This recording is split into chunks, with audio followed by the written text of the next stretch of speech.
Hello guys, ito na po. Ako po ay magtatabas ng uniform ng pang boys. Ito pong uniform na ginagawa ko ay pang senior highs. Kung natatandaan niyo po, ako ay nagtabas ng pang girl na skirt na kulay blue. Ito naman po ay pang lalaki. Ang polo nila po ay blue. And then, ang combination din po nila ay white. So, ayan po. Sukat po tayo ng bus. Tapos yung armhole po. Ayan. Dire-diretso na po. Simple lang po naman ang mga sukat-sukat ng pamboys, hindi kagaya ng panlalaki na ay ng pambabae na maraming sukat-sukat. Yan po pag nakuha mo lang yung haba at saka yung bust line at saka yung armhole at saka yung neck at saka yung pong shoulder yun na po yun sa lalaki. Ang sukat ko po dun sa pinakaalawan sa isang ruler. Yes po, kasi po ngayon ang mga kabataan ayaw nila na maluluag na polo, gusto nila katamtaman. Kaya bali ang aking allowance na isa roller lang po. Opo, kasi pagka maluag, ayaw nila ng ganun. Gusto nila yung katamtaman lang po talaga. Yung tamang makakakilos lang sila. So ayan na po, tatabasan na po natin yan. At saka po anuhin natin yan. Kuhanan na print po natin ng back. Ayan. Bali, yung ginawa kong pong front, yun na po yung magiging pattern natin din ulit sa back. Hindi na po kasi ako nagamit ang pattern kasi nga ganun din po naman. Maano lang po, magastos pa, and then bukod sa magastos, makalat pa. Nagkakadubli-dubli po yung aking trabaho. So ayan pong ginagawa ko paglalapat na lang, dalawang back po yan. Ayan, diba? Kaya po ako gumagawa muna ng front para yun na rin po ang magiging pattern ng back. Yun po yung ginagawa kong pattern sa back para hindi na po ako magagawa pa uli ng yun ang pinaka. Yung iba naman po ang ginagawa back muna bago front po. Hindi po talaga pare-pareho ang mga mananahi. So ito pong ginagawa ko ay manggas naman po. Bali ang manggas niya ay kulay white. Oo. At yung kanyang body ay blue. Tapos yung color niya po ay blue din, pero meron siyang white. Ayan po. Sinusukat po natin kung ilan makukuha natin sa isang yarda. So malaking lalaki po kasi ito mataas na lalaki. Tsaka may katawan din po, macho-macho ng konti. Ayan. Puso po ang ubo ngayon, ba? So ayan po. Tinupi po natin yon para pang allowance po sa sa pagtiklop po ng ating armhole. Ayan, ganyan po ako gumawa.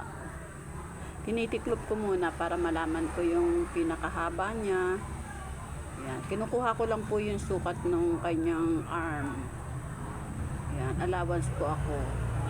Conforme po sa gusto niyo ng allowance. Ako po kasi kung mag-allowance ako sa manggas, kunwari ay 11.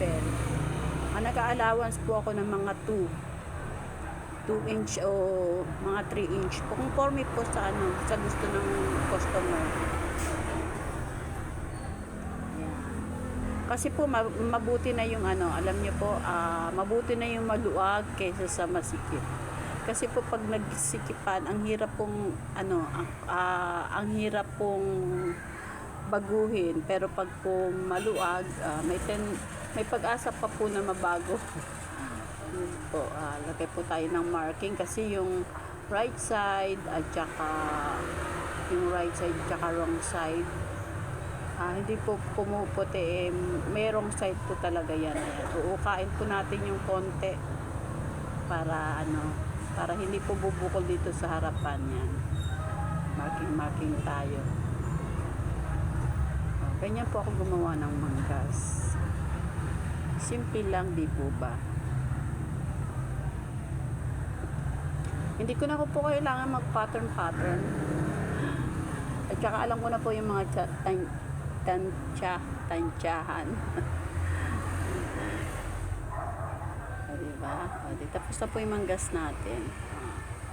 Then, ayan po. Yung isa po, pwede pa natin gawin. O, di, ito naman po yung gagamitin natin pang collar. Sabi ko nga po sa inyo, bangkito collar, diba? Bale, 18 po ang haba niyan.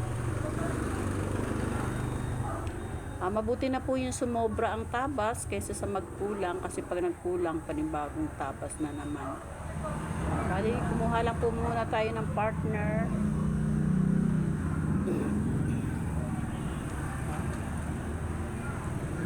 Ayan po. Kaya nga sabi ko, yung isang maliit po yun ay sa bangkito collar, and then ito naman po yung sa taas. Yung pinaka collar na po niya is 3.5 inch. Kasama na po yung allowance. Actually yung iba dito 2.5 lang sila gusto nila. Conforme po sa may gusto. Kasi yung iba gusto nila 3 inches ang pinaka ano ng collar. Yung iba naman ay 2.5 lang. Conforme po sa may gusto. Ayan po. Ganyan po ako gumawa ng collar. Yung collar po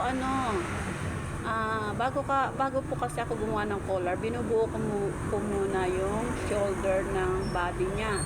Shoulder, then doon ko po malalaman yung pinaka-neck niya.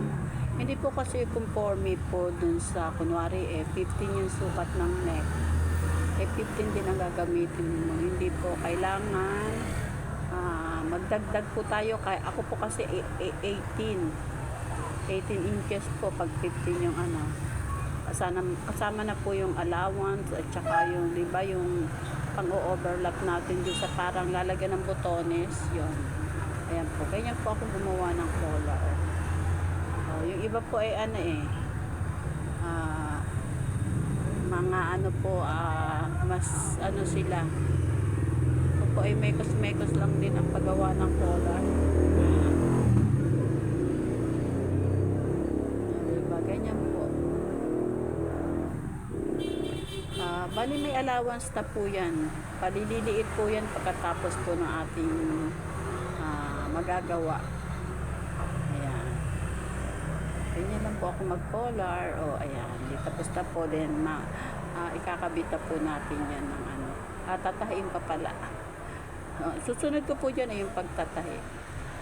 Marami pong salamat nga pala doon sa aking mga followers. Tayo po ay 12K na po.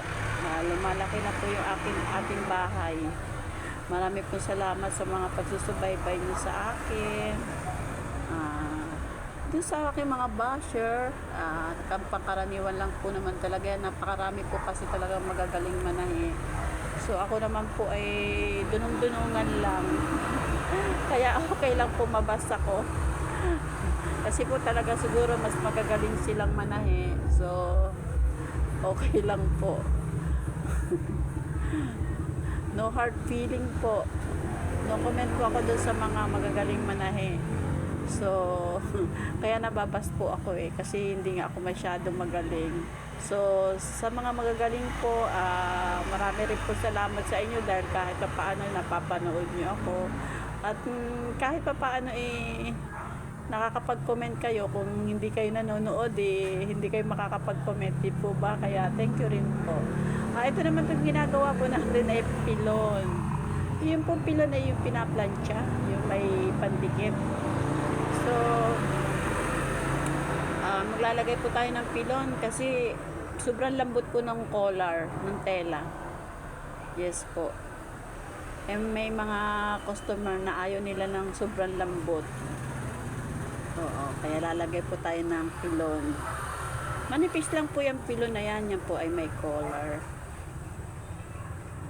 Kasi po maganda rin po naman kasi pag may pilon. Parang pero ako po, hindi na po ako namamlansya niyan. Basta kinakapit ko na lang siya. Kasi pagka pinalansya pa, bali, panibagong po. Yan naman po ay didikit at didikit pa rin siya. Pag siya ay natahina. Ayan po. Sige po, ako po ay nagpapasalamat pong muli. Ako po ay tulungan nyo ma-follow and share naman po yung aking mga gawa para naman po napapanood din ng iba. And then syempre pinakatulong nyo na rin po sa akin, di ba? Okay po. Yung YT ko po